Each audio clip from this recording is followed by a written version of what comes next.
Allah is my heart's speech, your mercy is what I beseech.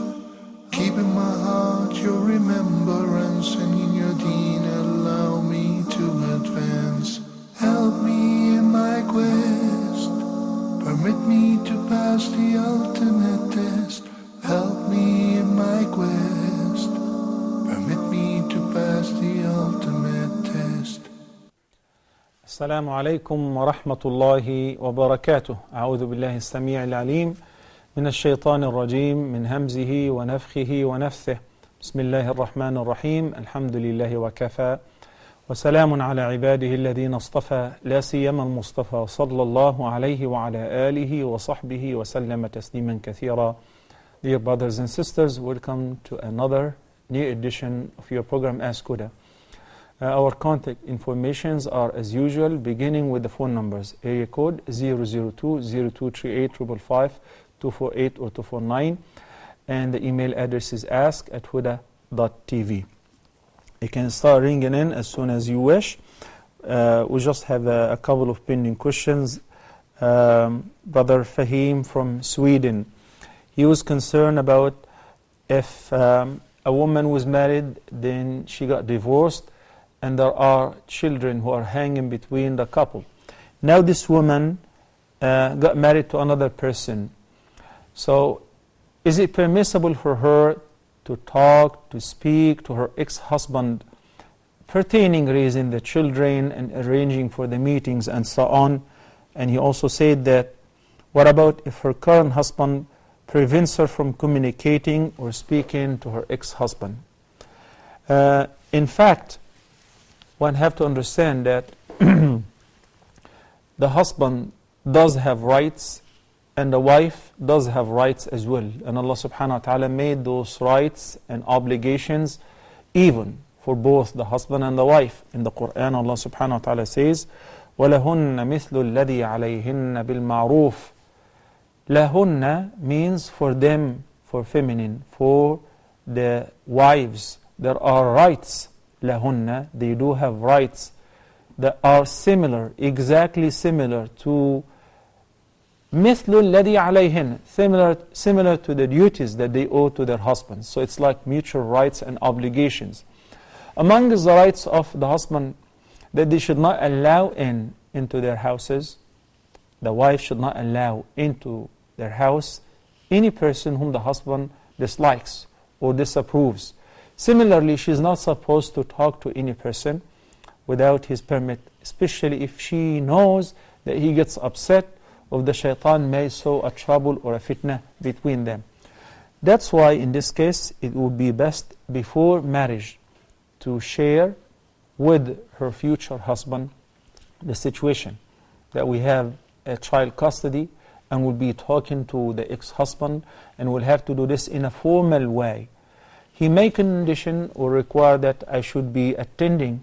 That's perfectly fine, especially if there is nothing to worry about.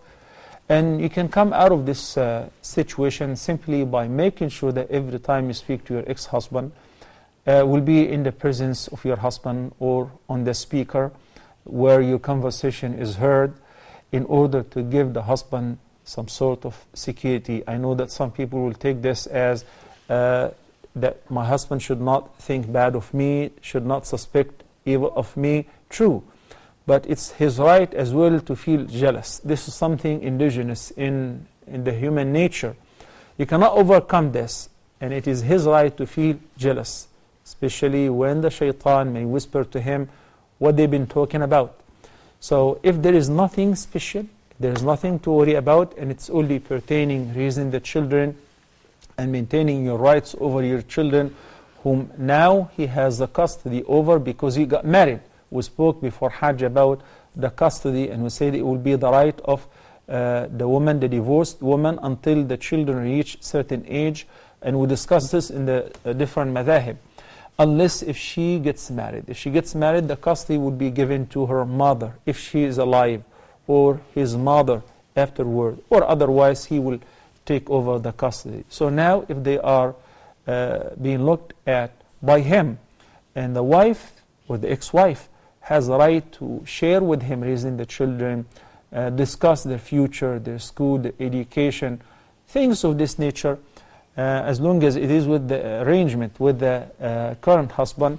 And as I said, let the conversation be on a loudspeaker so that you would remove any doubt. This is what we call it, blocking the means. Blocking the means of casting doubt in the heart of the current husband. May Allah subhanahu wa ta'ala bring peace and happiness to our marriage lives. Allahumma ameen. Brother Anis from Oman asked earlier whether is it permissible to invest in buying and selling shares in foreign currencies. Yes, it is permissible if we fulfill two main conditions. Number one, Allah subhanahu wa ta'ala said in the Quran, وَأَحَلَّ اللَّهُ الْبَيْعَ وَحَرَّمَ الرِّبَى. Allah subhanahu wa ta'ala made business transaction, trade, selling and buying lawful as long as you sell a lawful item or buy a lawful item. وَحَرَّمَ الرِّبَى, yet He forbade dealing with usury or interest-based transaction. So what could be riba in the foreign currency transaction, selling and buying? The two conditions, number one, as the Prophet ﷺ said pertaining selling gold for gold or silver for silver, he said two conditions. Number one, yadam biyad. You hand over the money, you receive the other currency right away in the same sitting, in the same meeting. Delaying the payment, that is called riba nasa. Riba as a result of delaying the payment. I give you money, so you should give me money. That's different than if you are buying any other goods other than cash, other than currencies, other than gold and silver. You may pay on an installment, postpone the payment, no problem. But gold for gold, silver for silver, equal amount and at the same time. Yadan biyad wa mislan bimithl, the same amount, the same weight. Similarly with 7 types of food and currencies, gold, silver, salt, barley, wheat, the basic needs which people are in need for most. Other than that, if you sell gold for silver, then there will be only one condition, which is it's got to be hand by hand at the same time, in the same meeting, in the same sitting. But of course, gold is much more expensive than silver, so it's okay. You can adjust the transaction based on the current value.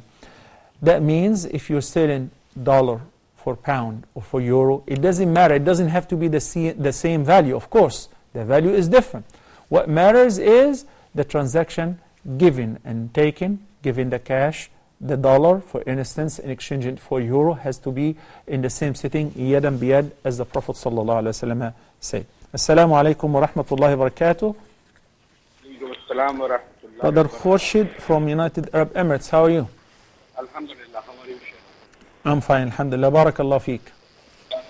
My question is that if I am in Safar one day, I don't know if you're talking, I can't hear anything. I'm saying, hello? Yeah, assalamu alaikum. Are you talking? Are you hearing me, Sheikh Salah? Yeah? Okay. Now I hear you. Yeah, I'm saying that if I'm on Safar, okay? If you are? I am in Safar. Safar. Okay. If you are on a journey. Yeah, journey, and I'm praying the Dhuhr prayers with the Imam. So I have to pray 4 rakah or what? Okay. This is my question. Okay. Any other questions? Jazakallah khairan, Brother Khurshid. Sister Fatima from Egypt. Assalamu alaikum. Welcome to Askuda. Walaikum assalam wa rahmatullahi wa barakatuh, Sheikh. How are you? I'm fine, alhamdulillah. Thank you for asking. Alhamdulillah. Sheikh, I have 2 questions. Naam. This year, alhamdulillah, my husband are blessed with the journey for Hajj. Alhamdulillah. May Allah accept. Regarding that, we have 2 doubts. Next time. The first question is, we went along with a 14-month-old daughter. So after we went for Jamrat on the 10th of the day, we came back to our tent in Mina, and then that evening we actually left for Tawaf Ifada, but then since the toilets in hygiene condition was not clean and my daughter was falling a little. Sister Fatima, I understand that you're calling a local call. It should be very clear, but your voice is breaking off. Excuse me for that. Now, Actually, what you need to do is hang up and try again from a landline, and the brothers at the control will be more than happy to collect your call, inshallah. I really have to understand the question and hear it properly in order to be able to understand it and give the proper answer. So try again, please, Sister Fatima. Brother Khoshid asked earlier about praying. If he's a traveler, he's a musafir, he's eligible to shorten the prayer. Like if he's traveling the distance 3 farasikh or equivalent to 83 kilometers or more, and he's traveling for 4 days or less, he's eligible to shorten the prayer. So, but he happened to pray behind a local imam, and the imam is praying on full, Dhuhr, Asr, Isha. These are the 3 prayers which you get to shorten them if you are a musafir. What does he have to do? Follow the imam. If the imam prays 4, you should pray 4. The Prophet ﷺ said, إِنَّمَا جُعِلَ الْإِمَامُ لِيُؤْتَمَّ بِهِ. The imam was appointed to be a leader. So you follow the imam. If he prays on full, his intention, he was praying full, you should pray full. Even if you join the imam in the remaining 2 rakahs, and you know that he's a local imam, and he had prayed 4 rakahs, and you were able to join him in the last 2 rakahs. So you should not think that that would be sufficient for you because you only owe 2 rakahs, a qasr. No, because your intention in these circumstances pertaining residency or traveling should coincide or suit the intention of the imam. So you should pray 4 rakahs. You make up the remaining 4 rakahs after the imam makes taslim.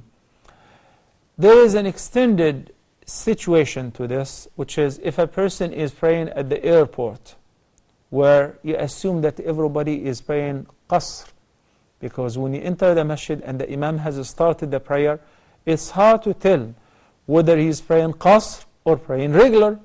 So we assume in this case at the airport, most people are musafir, so you make an intention of praying qasr. What if the imam happened to be local, like one of the employees at the airport, and he is local, and he's praying full? You join him until he finishes the prayer. But your intention will be from the beginning according to your best judgment. Airport, musafir, make it qasr. Okay? But if you pray in a local community while you are the only musafir, then you should make the intention from the beginning as a muqim, because you're praying jama'ah. Similar to all the hujjaj, the pilgrims, going for hajj or umrah, staying in Medina for 3 days, they're eligible to shorten the prayer. Staying in Mecca for a couple days, they're eligible to shorten the prayer.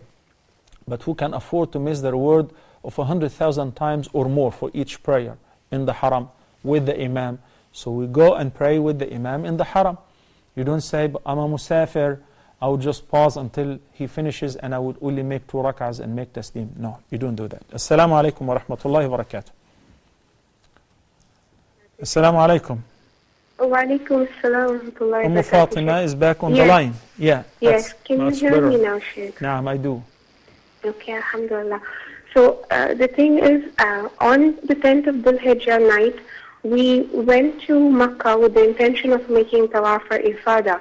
But since we were carrying a 14-month-old daughter and we were accompanied by an old lady and her relative, we went directly to our room in Makkah to purify ourselves, put on different clothes before we went to do our tawaf. But my daughter fell sick, and so did my aunt. So we had to stay overnight in our hotel rooms, and we could only perform our tawaf ifada the next day, which is on 11th in the morning after Fajr. So I saw your video of step-by-step Hajj, and it was said that you need to stay the nights in Mina, but we violated that one What issue. about So throwing the stones? Did you get to throw the yeah, stones? we finished throwing the stone. From Muzdalifah, we directly went over to Jamarat. We threw the stones and we went to Mina. And from Mina, we went with the intention of performing Tawaf Ifada that very night, but due to circumstances, we couldn't do it. Okay. So it Now got the delayed. circumstances would determine whether you are at fault and you are required to offer a ransom or a penalty or Yeah. not. What were the Yeah. circumstances? My daughter wasn't feeling well, so was the aunt who was accompanying with me, an old lady. She started vomiting. She wasn't feeling well due to a lot of walking and the continuous series of events. Okay. So we had them rest, and it so happened that we even had the intention to go at the time of Tahajjud and complete it as soon as possible. But we were able to go only after Fajr time in the morning. Right. By the time we came back, it was 11th of Dhul Hijjah, almost near Isha time. By the time we could reach Mina, No. though we left Makkah at Asr, but getting taxi and everything was really difficult. I got your question. Okay, Fatima. And my Any other questions? Thank you. We have Aisha from Egypt. Assalamu alaikum. Alaikum salam rahmatullahi barakatuh. How are you, sister? Alhamdulillah. Go ahead. Sheikh, I have a question. Yeah. I really don't know if my question is correct or not because I am converted to Islam. Alhamdulillah. The thing is, every time I will pray, I just want to know if when I will use some surah in Quran, I'm using the same thing, only the same surah every time I will pray. Is it correct, or do I need to say different surah in Quran? If it is the only surah you memorized, yes, it is correct. And I encourage you to learn a few more surahs, like short ones. And mashallah, since you're able to learn how to pray and recite Surah Al-Fatiha and recite one surah, I do believe it will be easy for you to memorize a couple more surahs and so on. And do not stop at just memorizing a couple more surahs, because Allah subhanahu wa ta'ala says in the Quran, وَلَقَدْ يَسَّرْنَا الْقُرْآنَ لِلذِّكْرِ فَهَلْ مِن مُدَّكِرٍ. Allah made the Quran easy to be read, to be memorized, to be understood, to be followed. So when you try, inshallah, Allah will make it easy for you. But if this is the best that you can do, then your prayer is valid. Reciting a surah after Al-Fatiha is a recommended act by the Prophet ﷺ. It does not invalidate the prayer if you do not do it. And if you stick to one surah, because that is the only surah you know, that is valid as well. Any other questions, Sister Aisha? Oh, thank you very much, Sheikh. You're most welcome. Okay, I hope next time you call me and you say, mashallah, you had memorized the whole juz of Amma or the whole para. Barakallah feek. Sister Amn from KSA. Assalamu alaikum. Alaikum assalam wa rahmatullah.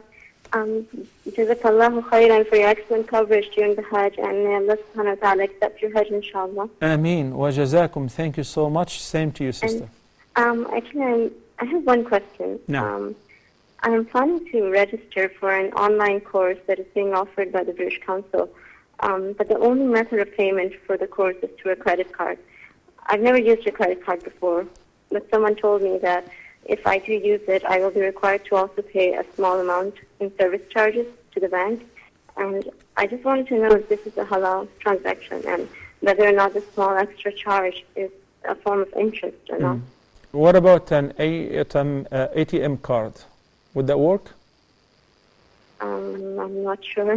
Because I noticed that you're calling from KSA. Any person who has a bank account has the right to get a Visa card. It's not really a credit card. It's an ATM card that withdraws directly from your account. So this is what I do. I purchase whatever. It works as a credit card though, but it withdraws from the balance in your account. Okay. Okay? So try this. Otherwise, I will speak about using the credit card in a little bit, inshallah. Sister Siham from the KSA, Assalamu alaikum. Welcome to Ask Huda. Walaikum salam. Thank you, Dr. Salah, for this program. Barakallah feek. I have a question. I heard yesterday on the 4th of November they were doing this 1 billion salawat. I don't know if you have heard about it. It was going around in a few places around the world, and people were, the target was to pledge an amount of salawat you will do on the Nabi sallallahu alaihi wasallam, and to try to get a target of 1 billion for the day. You know, is this allowed? I mean, for me, it seems like, you know, why was a day and why a target? You know, I just want to know your opinion. There's even a website. In fact, pertaining sending the salawat upon the Prophet ﷺ, it is one of the greatest virtuous acts. And that is stated in the Quran and in many ahadith. There is no specific number of times that you should do it. Rather, Allah subhanahu wa ta'ala said in the Quran in Surah Al-Ahzab, إِنَّ اللَّهَ وَمَلَائِكَتَهُ يُصَلُّونَ عَلَى النَّبِيِّ يَا أَيُّهَا الَّذِينَ آمَنُوا صَلُّوا عَلَيْهِ وَسَلِّمُوا تَسْلِيمًا. This ayah, when we reflect on its meaning, it's an amazing ayah. The ayah says, in English, the meaning in English is, verily Allah and His angels are sending the salawat, the peace and the blessings upon the Prophet sallallahu alaihi wasallam. I did explain before what is the meaning of Allah sends a salawat upon the Prophet versus al-malaika versus us. In brief, Allah subhanahu wa ta'ala ordered us by saying, Ya ayyuha alladhina amanu, you too, all you who believe, you should send the peace and the blessings, the salawat, upon the Prophet sallallahu alaihi wasallam. And in the hadith, the Prophet sallallahu alaihi wasallam said, Man salla alayya salatan, sallallahu alayhi biha ashra. Whosoever sends the peace and the blessings upon the Prophet sallallahu alaihi wasallam, once Allah will bless him for it 10 times, 10 more times. And when somebody was saying to the Prophet ﷺ that I'd like to send the peace and the blessings upon you, how much shall I give of my salam and peace and blessing and salawat upon you? 1/4, 1/2, whatever shall I make? Most of the dhikr, sending the peace and the blessings upon you. The Prophet ﷺ said, then Allah will take care of all your affairs and will relieve you from your worries and so on. But there is no specific number that you have to vow to do, as you read in this article or in this ad. Rather, in the morning, in the evening, while cooking, while traveling, while riding your car, while doing whatever, always remember to send the peace and the blessings upon the Prophet ﷺ as much as you can. Barakallahu feek, Sister Siham. Brother Muhammad from United Kingdom. Hello, assalamu alaikum wa rahmatullahi wa barakatuhu. Wa alaikum assalam wa rahmatullahi wa barakatuh. How are you, Sheikh? I'm fine, alhamdulillah. Barakallahu feek. Alhamdulillah. Sheikh, I have 4 questions for you. Okay. The first question is, if we are going to pray our witr after tahajjud salah, and we do not wake up for the tahajjud, how do we make up for the witr? You mean after Fajr? Yeah, no, if I'm going to not pray my tahajjud, my witr after Isha, and I want to pray it after my tahajjud, before the Fajr, and I don't wake up for tahajjud. And when I wake up, it's already Fajr time. Okay, so this is what I said. Now you want to pray witr after Fajr. What you do, okay, I'll collect your questions first. Okay. You're talking about making up the witr prayer. Correct, making up the witr prayer. And also, is it compulsory to pray dua qanut in the witr if we're making up for it after the Fajr? Okay. The second question is, are we allowed to pray the istikhara dua in sujood? Okay. And if you don't know it, how can we pray it after our prayer? Like if we're going to make the salat al-istikhara, the salah, but we don't know the dua, what do we do? Okay. Also, what is the correct way of praying the istikhara salah? Okay. So that's actually 3 in 1. The last 3 questions are pertaining Salatul Istikhara. Any other questions? Correct. Yes. If only one man is praying, so if I'm praying my first salah alone, do I have to make iqamah? Okay. Jazakallah khairan. Muhammad from the UK. Sorry, please. one last question. It's a very short question. Okay. Is it celebrate birthdays? Okay. You actually read the whole book now. Okay. Sister Asia from the KSA. Assalamu alaikum rahmatullahi barakatuh. Wa alaykum assalam wa rahmatullahi wa barakatuh. How are you, Sister Asia? Alhamdulillah, jazakallah khair for asking. Wa Hajj Mabrur to you, Eid Mubarak to you. May Allah accept and same to you. Inshallah, Ameen. And it was really heartwarming occasion to see you and other shuyukh, our beloved shuyukh, so the whole family used to watch the Hajj program. And Alhamdulillah, we got etiquette. We got an opportunity at an etiquette how to make dua when you were making dua from Arafat. It was the Jazakallah khair for Huda for showing us those live pictures, because many people they ask how to make dua, and that is what we are in the problem. We don't know how to make dua. And Alhamdulillah, it was very nice. Sheikh, I have two questions. Yeah. Yes, one of my relatives, they have gone for the Hajj this year, and from their tour, the tour person told them to leave Muzdalfa at 1 o'clock, and then he took them for the Tawaf and Sa'i in Makkah. Before the Fajr, they already performed the Tawaf and Sa'i in Makkah, and then they went for Jamarat. So, and the tour person said that it's okay because there are women there in the tour. But the women were not a problematic woman, a normal woman. But still, he said then you can move, and it was time 1 o'clock. So, is this allowed, or they have to pay some ransom? Okay, and the question number 2 is regarding the Eid Salah. Many countries which are not Muslim countries, like in back home India, we don't have any arrangement for ladies. Most of the places. So we ladies cannot go for Eid Salah. So can we perform the same way of Eid Salah at home? Or we are not allowed to perform it. And one of the husbands said, because it is not compulsory Eid Salah, I'm not going to take you for Eid Salah. Is this allowed? Jazakallah khair. Wa jazakum. Thank you, Sister Asia. It's very sad to hear that. Inshallah, we'll get to comment on this and answer the pending questions right after the break. Please stay tuned.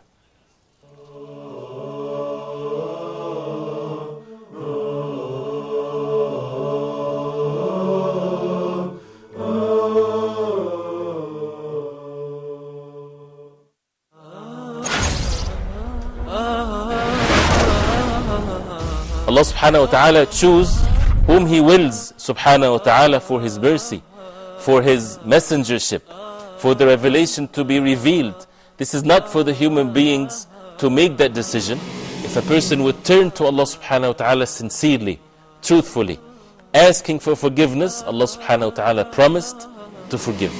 We have as Muslims a duty, and that is to recite the book of Allah, to ponder over the verses, the words of Allah subhanahu wa ta'ala, and to act according to the Quran. The mercy of Allah subhanahu wa ta'ala encompasses everything, but who would this mercy will be for? And the Prophet sallallahu alayhi wa sallam was sent to all mankind. So the ummah, or the people of the Prophet sallallahu alayhi wa sallam, are all mankind since the time of the Prophet sallallahu alayhi wa sallam till the day of judgment. Why waste our life without getting to know every verse in the Quran, what Allah subhanahu wa ta'ala wants from us?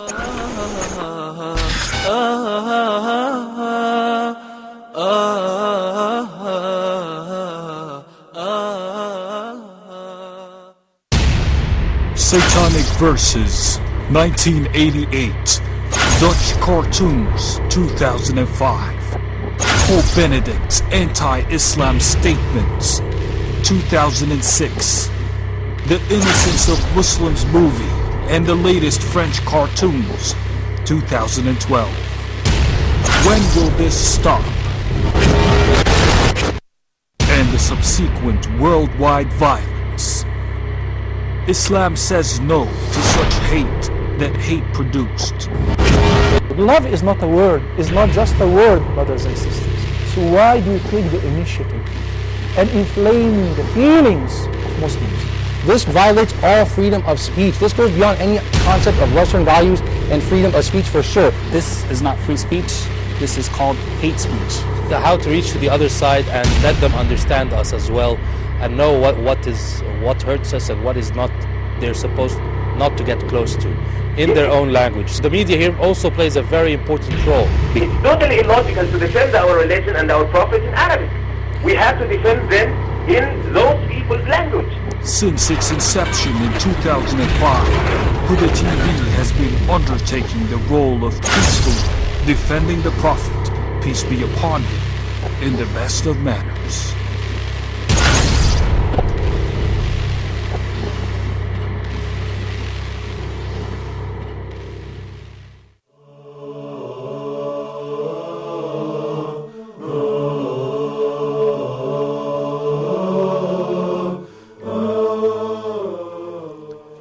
Assalamu alaikum wa rahmatullahi wa barakatuh, and welcome back. We have a few callers on the line.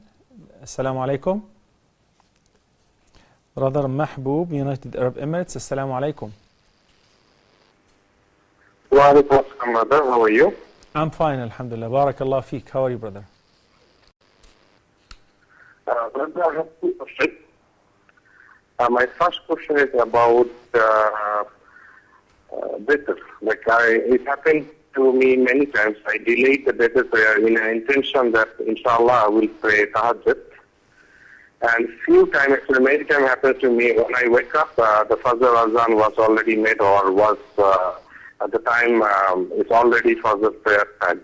So how I have to make up this better prayer, or do I have to make up it? Okay, this is similar to Muhammad's question from the UK. Okay, making up the witr prayer or the qada for the witr prayer. Any other question?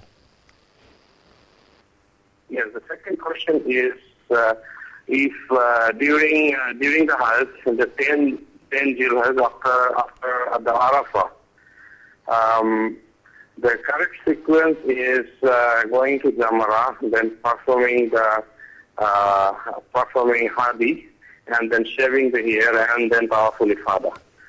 If someone does, like after throwing the stone in Jamara, and he directly goes to Makkah for Tawaful Ifadah, and then the shave the hair, is there any problem?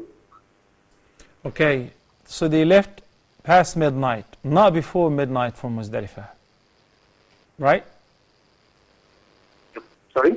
Mahbub, what time did they leave Muzdalifah?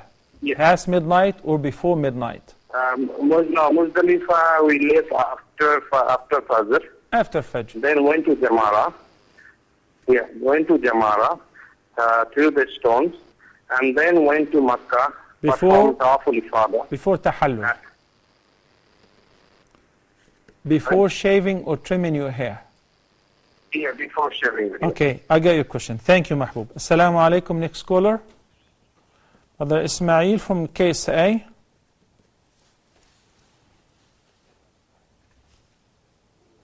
Ismail, are you still there? Okay, no problem. Please try again. Sister Fatima, she skipped spending the night of the 11th in Mina. Al-mabitu bi Mina wajib. Spending the night, or at least most of the night in Mina, is compulsory. But it is not a rukn. It is not like one of the pillars of Hajj, like staying in Arafah on the 9th, or performing Tawaf al-Ifada, or Sa'i, or Ihram. So if somebody skipped spending the night in Mina during the nights of At-Tashriq, the Eid nights, then he is required to offer a ransom, to slaughter a sheep per each person. It must be slaughtered and distributed in Mecca. This is called fidya. Unless if there was certain circumstances that prevented the person from returning to Mina. Most people like to go to perform Tawaf al-Ifada on the 10th, on the Eid day. Some people follow certain madhahib, and they are under the impression that you must perform Tawaf al-Ifada on the Eid day, on the 10th. And I clarified that. I said this is not necessarily true. Tawaf al-Ifada may be offered or performed on the 10th, 11th, 12th, 13th, 14th. You have all the way to the end of the month of the Hijjah. So you can simply postpone Tawaf al-Ifada to the day of your departure if you want to.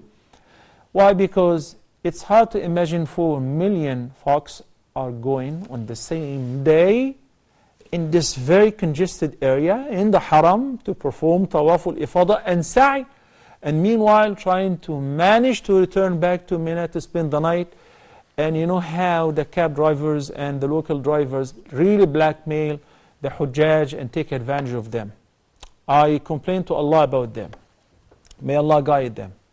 These people who take advantage of the Hujjaj and of their ignorance and because they are naive, may Allah guide them. Otherwise, may Allah subhanahu wa ta'ala remove them from this area, because they are not really a good example to Islam and Muslims. So anyway, if somebody tried to perform Tawaf al-Ifada, then he went to Mecca and he was not able to return to Mina. He tried, standing there for hours.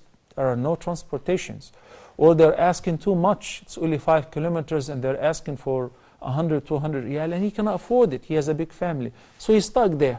There is no penalty. He's been trying. He has tried. Somebody performed Tawaf al-Ifada, then fell unconscious, got sick, had fever. He had to stay in Mecca to be treated. That's not a problem. He is not required to offer a penalty or a ransom. لا يكلف الله نفسا إلا وسعها. Allah does not lay any ordainment over any person beyond their capacity. You cannot afford it, it is waived and there is no penalty. Only if you did not go to Mina willingly, out of shortcoming, you're not interested, you thought the comfort of your bed in the hotel will be much better, or you assume that staying in the Haram and praying would give you extra reward, then in this case you have to pay the fidyah, to slaughter a sheep to be distributed in Mecca among the poor people of Mecca. So the situation of Sister Fatima, who had her 14-month-old daughter with her, she had a fever and they could not take her back to Mina. In this case, the mother has to look after the baby. That's fine. Maybe she will be exempt. But the father had to return back to Mina to spend at least most of the night. So look at the answer. If you did not choose willingly to hang around in Mecca because it was much more comfortable and easier, rather you only stayed in Mecca to look after your daughter because she was severely sick and you could not afford to return to Mina that night, then there is no penalty on you. But the husband had to return because one person would be sufficient to look after the sick person. And I also had a recommendation that I shared with you earlier many times, which is that I do not really recommend taking infants, toddlers and babies with us for Hajj, because it slows you down, it distracts your attention, and kids get sick. And it's really weird when I saw some sisters who are competing with men to perform tawaf right next to the Kaaba and taking their babies with them. That's not fair. Have mercy on yourself, have mercy on your baby, and have mercy on us, because it really troubles everybody. Of course, I'm not saying this to Fatima because I don't know where she was performing tawaf. I feel pity for her that the daughter was sick and so on. May Allah accept. But I'm saying, if you were to make this decision in the future, inshaAllah Azza Jal, try not to take your infant or your child, your youngest, or those who are very young, cannot walk on their own, cannot take care of themselves. It's troubling and it distracts your attention from this great ibadah. May Allah accept your Hajj, you, your husband, and your baby Fatima. Amn, with regards to the credit card, after this call, Assalamu alaikum. Abu Muhammad from Nigeria, Assalamu alaikum. Alaikum assalam wa rahmatullahi, Sheikh. Good evening, and how are you? I'm fine, alhamdulillah. Good evening to you. Wa alaikum assalam wa rahmatullahi wa barakatuh. May Allah subhanahu wa ta'ala accept your Hajj and may He accept ours. We saw you during the program and it was very interesting. Jazakallahu khairan for all that you are doing. Sheikh, my question is regarding what you said about performing 2 rakat prayers after Salatul Fajr before, after Salatul Fajr, then you sit down and do zikr and then you pray 2 rakat. I heard you in the program you said something like that, that the person will get the road for Umrah. So is it the shuruh, the time for shuruh, is it that time that the 2 rakat becomes, possible? Or is it at the time of duha? Must you see the sunrise? That is my question. Or, there's this timing for shuruh. They usually put it in the Islamic timetable for salat times. Jazakallah khairan. And does it substitute the Salatul Duha, or is it different from Salatul Duha? Okay, barakallah fiqh. It is indeed Salatul Duha, and let me clarify one thing. Al-Duha means the forenoon, which is past sunrise. This whole time and until before Dhuhr, half hour before Dhuhr or so, that's known as Duha. So you pray 20 minutes after sunrise. This is the legitimate time to offer Salatul Duha. Indo-Pak like to call it Ishraq or Shuruq, which is the same, sunrise. But the Prophet ﷺ named it in the Sunnah Rak'atay al-Duha. As Abu Hurairah radiyallahu anhu narrated in the hadith, he said, Awsani Khalili bi-thalath. My best companion, my intimate companion, he refers to the Prophet ﷺ, of course, have enjoined on me 3 things. Advise me to do 3 things on a regular basis. To fast 3 days of every lunar calendar, lunar month, for 13th, 14th, and 15th. It's a sunnah. And to pray duha every day, if it is possible, and to pray witr before I go to sleep, meaning before Fajr.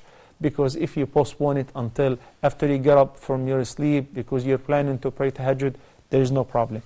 And to correct an information that you mentioned, the word for praying Salatul Duha, if you pray Fajr in Jama'ah and you sit until sunrise, you're making dhikr or reciting Quran, then you pray the 2 rak'ahs, Allah subhanahu wa ta'ala gives that person the reward of performing a complete Hajj and Umrah. And that is on every single day, every chance you have, you get to do that, you receive the reward of performing a complete Hajj and Umrah, as the Prophet ﷺ said. Amn was asking about having to submit some credit card information in order to sign up for a class. And as we know, even Islamic institutes online, distance learning and so on, you have to do that. And I said the alternative is the ATM card. And if a person is living in a non-Muslim country and they do require a credit card, the person may sign up for a credit card and make certain that he or she would not postpone the payment. Rather, they would pay upfront right away. They would sign up for a direct withdrawal. Direct withdrawal from their account, so that whenever the payment is due, the credit card company would transfer the money from his or her account in order to settle the payment, so that they don't have to make a delayed payment, which will be accompanied with interest, of course, because this interest is what's known as riba. So one should not be involved in it. Why am I saying that? Because I know that in some countries, in order to buy or purchase a plane ticket, to rent a car, to do a lot of things, you have to submit a credit card number and information. So if it is required, then it's permissible with the previous condition. If it is not required, then the ATM card will be sufficient, inshallah. Barakallahu fikum. Muhammad from the UK, multiple questions. His first question is the same like Mahbub from United Arab Emirates, which is making up the witr prayer. The Prophet ﷺ informed us if somebody overslept, he was planning to pray at night. He has a routine, a regular duty of praying at night, then he overslept or was tired.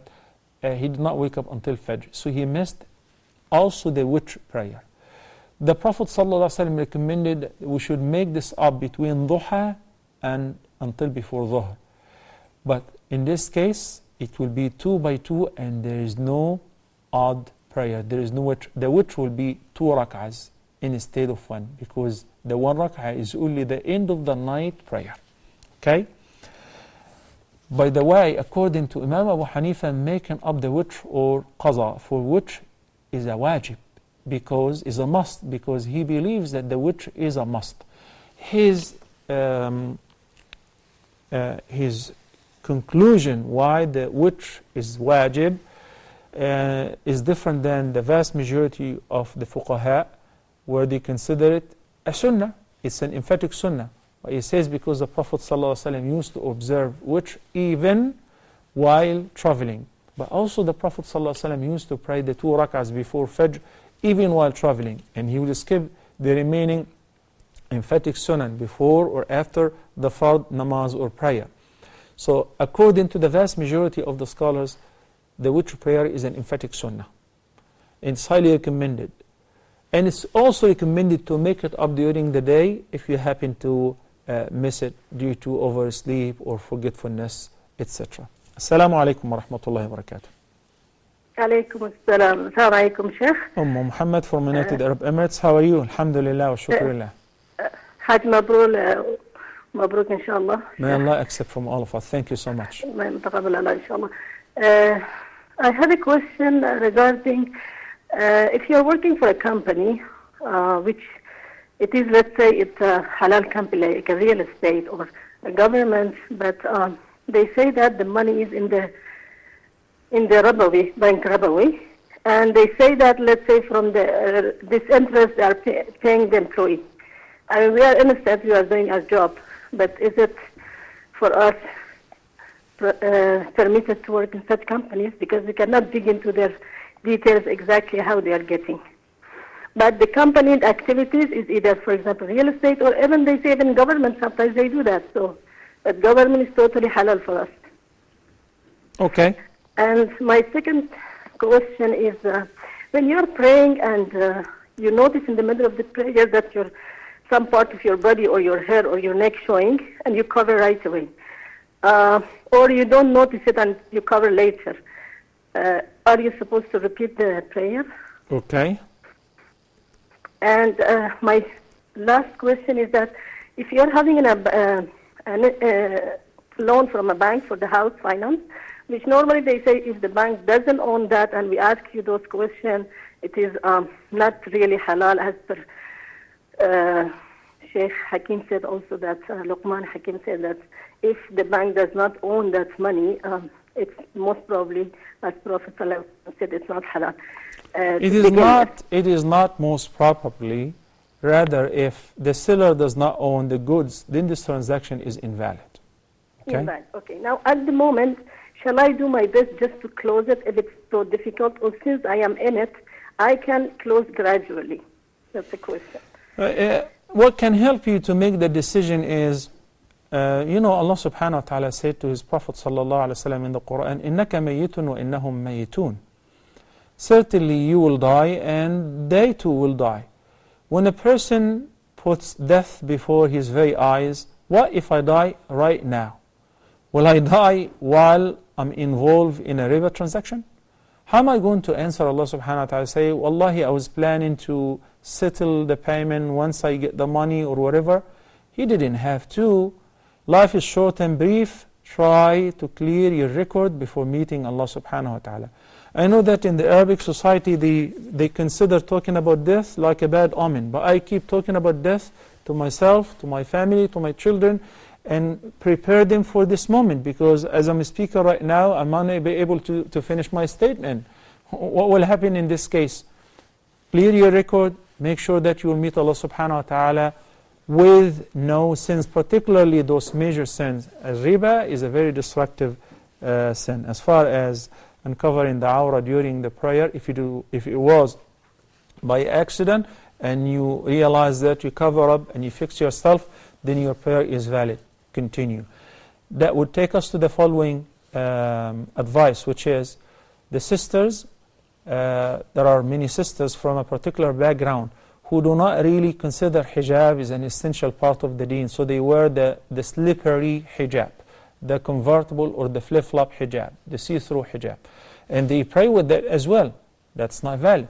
So when you keep saying, well, what can I do? It keeps slipping down. It's slipping down because you're not wearing a proper hijab. It's as simple as that. If you're wearing a proper hijab, a proper khimar, it won't slip down. So, عَظِّمُوا قَدْرَ الصَّلَاةِ. You have to magnify and respect the prayer because you are standing before Allah subhanahu wa ta'ala. We still have a few pending questions, but we ran out of time. Inshallah, hopefully, if Allah subhanahu wa ta'ala extends in our life till next week, we'll begin by answering those questions. Brothers and sisters, enjoyed being with you tonight. And until next time, I leave you in the care of Allah subhanahu wa ta'ala. أقول قولي هذا وأستغفر الله لي ولكم والسلام عليكم ورحمة الله وبركاته. Allah is my heart's speech. Your mercy is what I beseech. Keep in my heart your remembrance, and in your deen allow me to advance. Help me in my quest. Permit me to pass the ultimate test.